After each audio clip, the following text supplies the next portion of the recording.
نبی پاک فرماتے ہیں حضرت جبریل نے مجھے کھڑا کیا تو میں نے جبریل کو دیکھا، میں نے کہا مجھے کیوں کھڑا کر رہے ہو؟ حضرت جبریل کہنے لگے یا رسول اللہ، یہ جتنے پیچھے کھڑے ہیں ان کی بھی خواہش یہی ہے کہ آپ ہی جماعت کرائیں، اور اللہ کی رضا بھی یہی ہے کہ آپ ہی جماعت کرائیں۔ نبی پاک فرماتے ہیں میں نے جماعت کرائی، پھر نبیوں نے تقریریں کی، میری باری آئی تو ایک جملہ کہا تو حضرت ابراہیم کہنے لگے آپ نے تو ایک جملے میں ہی کمال کر دیا ہے۔ کوئی نبی کہنے لگے میں کلیم اللہ ہوں، کچھ کہنے لگے میں روح اللہ ہوں، کوئی فرمانے لگے میں خلیل اللہ ہوں، سب نے اپنی ذاتی بات کی۔ نبی پاک فرماتے ہیں میری بات آئی تو میں نے اللہ کی مخلوق کی بات کی، میں نے مسلمان کی بات کی، مومن کی بات کی، کافر کی بات کی، میں نے سب کی بات کی، ساری مخلوق کی۔ حضور آپ نے کیا فرمایا؟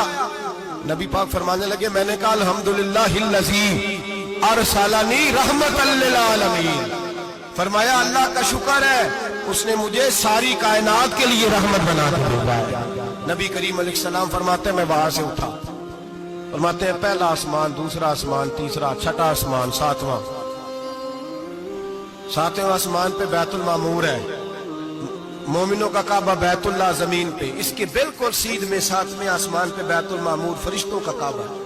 میں وہاں گیا تو فرشتے کہنے لگے مولا اپنے حبیب سے کہہ 2 رکعتیں ہمیں بھی پڑھا دے۔ 2 رکعتیں نبی پاک فرماتے ہیں 2 رکعتیں میں حتیم میں کعبے میں پڑھ کے گیا، پھر 2 رکعتیں مسجد اقصی میں پڑھی، پھر 2 رکعتیں میں نے بولیے 2 رکعتیں بیت المعمور میں کس کو پڑھائی؟ فرشتے کون ہیں؟ بولے تو جو نوریوں کے بھی امام ہیں۔ مولوی صاحب بڑے پریشان ہو جائے، کہتے نور نہ آکھو۔ میں کہ نیریا تینوں کی تکلیف ہوتی ہے، تیرے اندر بڑی اندھیرا ہے، کیا تکلیف ہوتی ہے تجھے نور حضور کو کہنے میں؟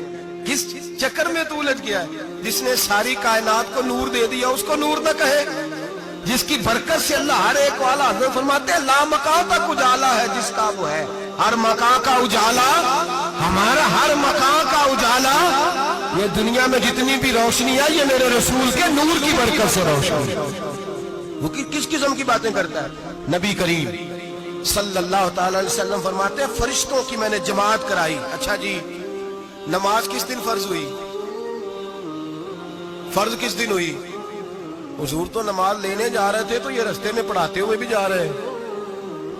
نماز تو معراج کی رات لینے گئے نا نبی پاک، تو رستے میں اللہ فرماتے ہیں الرحمن علم القرآن خلق الانسان، فرمایا پہلے میں نے رسول کو قرآن سکھایا ہے پھر انسان کی تخلیق کی ہے۔ نماز پاک میں فرض ہوئی امت کے لیے، نبی پاک کو تو اللہ نے سارے علوم پہلے سے عطا فرما دیے، سارے علوم۔ اس کا مطلب یہ بھی ہوا کہ نماز سے چھٹی مل سکتی، کعبے میں بھی نماز، بیت المقدس میں بھی، بیت المعمور میں بھی، بیت اللہ میں بھی، ہر جگہ ہی۔ تو جو بھاگنا چاہے نماز سے بھاگ سکتا، اس لیے کہ معراج میں جگہ جگہ نماز ہے، نماز ہی نماز ہے ہر جگہ۔ اللہ کے حبیب فرماتے ہیں بس 7ویں آسمان پہ گئے تو جبریل روک گئے، کوئی رہ فلک اتے یار گیا، ایک جا سدرا تے ہار گیا، ایک کالیاں زلفا والا سی جڑا لنگ عرشاں تو بھی پار گیا۔ نبی پاک فرماتے ہیں جبریل ٹھہر گئے، میں نے کہا چل، کہنے لگے یا رسول اللہ آگے گیا تو میرے پر جل جائیں گے۔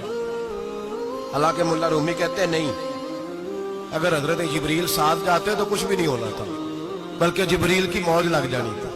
اور ایک اور بات، جب یہاں حضور رکے نا تو نبی پاک نے فرمایا چل تو نہیں جاتا تو کوئی خواہش ہی بتا دے اپنی۔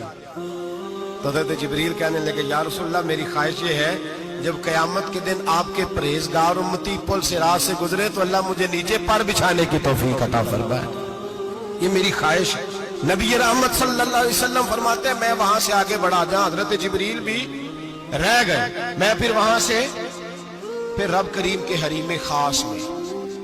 نبی پاک فرماتے ہیں اس رستے میں میں نے بڑا کچھ دیکھا، جنت دیکھی، دوزخ دیکھا، فرشتے دیکھے، حوریں دیکھی، غلمان دیکھے، بڑا کچھ دیکھا۔ نبی رحمت ملا رومی نے ایسی روایت بھی لکھی ہے، فرماتے ہیں کہ حور کے پاس سے گزرنے لگا تو اس نے میرے پیچھے سے آواز دی، کہنے لگی محبوبہ معراج پہ آئے ہو تو مجھے بھی کچھ دے دو، مجھے بھی کچھ دے دو۔ ملا جلال الدین رومی لکھتے ہیں نبی پاک نے فرمایا چل جا میں نے تجھے اپنا بلال دیا۔ تو وہ حور کہنے لگی محبوبہ وہ تو کالا کلوٹا ہے، میرے لیے رہ گیا ہے۔ تو ملا رومی نے لفظ لکھا یہ ان کی محبت ہے، یہ ان کا پیار ہے۔